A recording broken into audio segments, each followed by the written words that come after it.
Hi there, I'm Chef Eric Crowley, owner of the Culinary Classroom in West Los Angeles, and today I'm going to show you how to sear tuna and serve it with Romesco sauce. To start off with seared tuna, we're going to need a extremely hot pan. A cast iron skillet will definitely be the best tool if you have one. If not, any kind of skillet with a really thick bottom will do the job just fine, but cast iron is definitely going to be the way to go.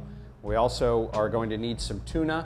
Here I have some ahi tuna steaks that are about ½ an inch thick, some salt and some pepper to season the tuna, small amount of oil, say about a teaspoon or so, just enough to cover the bottom of the pan in order to do the searing. And for 2 servings, going to need about 1 cup of Romesco sauce. The skillet I have on a medium-high heat. Want to get the skillet really nice and hot. I'm going to pour in just enough vegetable oil to cover the bottom of the skillet. And olive oil I don't recommend for this because you need to get the skillet very hot. Grapeseed oil, canola oil, corn oil, all of those oils will do really well.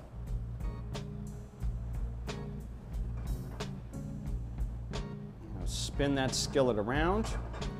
The oil is actually starting to shimmer right away. After about 30 seconds or so, it's going to start to smoke, and that's actually what I want. I want the oil to be at the smoking point. I want it really hot. If you're looking to cook your tuna or literally sear it and keep it really nice and rare on the inside, if you have a tuna steak like this that's about ½ an inch thick, you're going to cook it anywhere from 30 to 45 seconds on one side, flip it over and cook it about 30 to 45 on the other side. And then you can take it off, put it onto a clean cutting board, let it cool. You could even serve it room temperature with Romesco sauce. That would be a great warm weather appetizer or warm weather first course. If you want to cook it well done, then you're going to be looking at about 2 minutes on each side. And medium, where it's going to have just a little bit of pink on the inside, I would say a minute on each side, maybe a minute and a half maximum.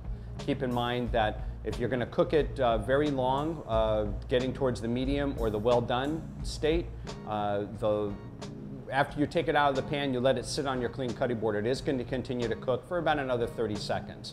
Well done for a tuna like this, I don't recommend because the meat is very lean. It has no fat in it, and it's going to be really dry.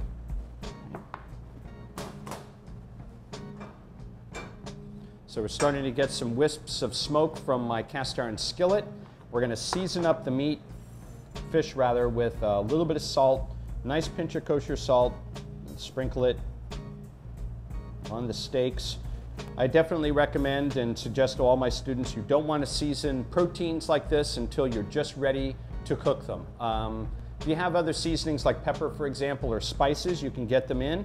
But salt, the longer it sits, the more it's going to start to draw moisture out of the meat, and it's just going to help speed up any kind of drying quality.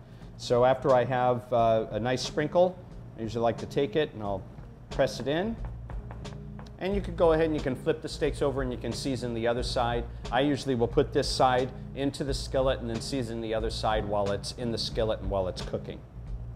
We'll make sure our skillet is really nice and hot. We're talking about some smoke, which you can see. You could also take whatever you're cooking and dip it into the pan. It should sizzle very vigorously.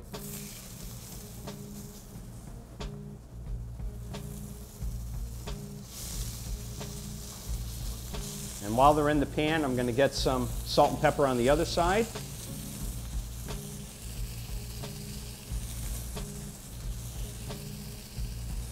You could even do this outside on a barbecue if you like. Get that barbecue really hot. One of the things you'll see is that the meat is actually starting to cook. You can see it climb up on the side and how it's changing color. If you want it rare, you're going to go ahead and flip it now. If you want it medium, I'm going to let it go for about another 30 seconds. And then I'm going to flip it. You can use some tongs for this particular fish because it is pretty sturdy, or you could use a spatula, whatever works best for you. The first thing that's going to happen when the meat hits the skillet is it's going to stick to it. So you want to leave it alone for at least a good 30 seconds to 45 seconds and let a really good crust develop on it.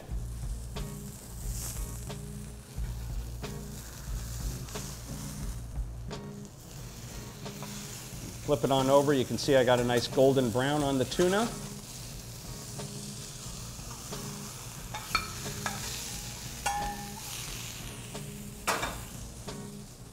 back into the pan. And I'm going to let it cook just until I start to see a little band of pink on the inside of the steak.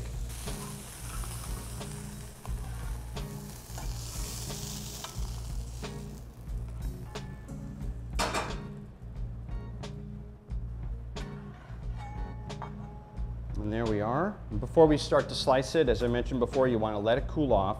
It's really important also when you wind up slicing the tuna that you observe where the flake of the fish is. If I wind up taking this and I give it just a little angle towards the camera, you can see these lines going along here. There's actually, when it was raw, there were some concentric circles of all the flake of the tuna. That's basically muscle fibers is what those are. So when it comes time to slicing it, it's really important that you cut against that flake. If you wind up cutting with it, then it's going to, you're going to wind up getting slices that are going to be just long muscle fibers, and they're going to be really tough to chew.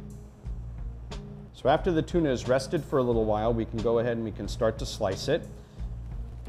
As I mentioned before, the flake of the fish is basically a series of ever-widening rings, kind of like the rings on a cut tree. So I'm going to take my knife, I'm actually going to start to cut this way, so I start to take those slices and start to bisect that muscle fiber. Chef's knife will wind up working really well for this. I usually will actually take the knife and hold it at a little bit of an angle. And you want to use a good sawing motion with the knife. Don't press down or else you're going to wind up really crushing the meat. And a nice little saw, back and forth. That back and forth motion is what's going to do the cutting.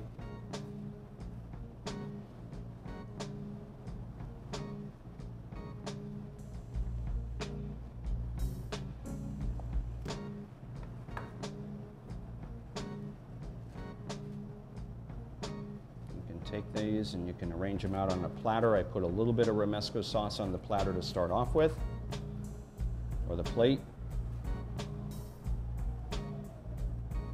And if you so like, since you have some extra Romesco sauce, you can even finish it. Maybe get a little bit of dollop on the end of each piece. Maybe serve a little bit on the side.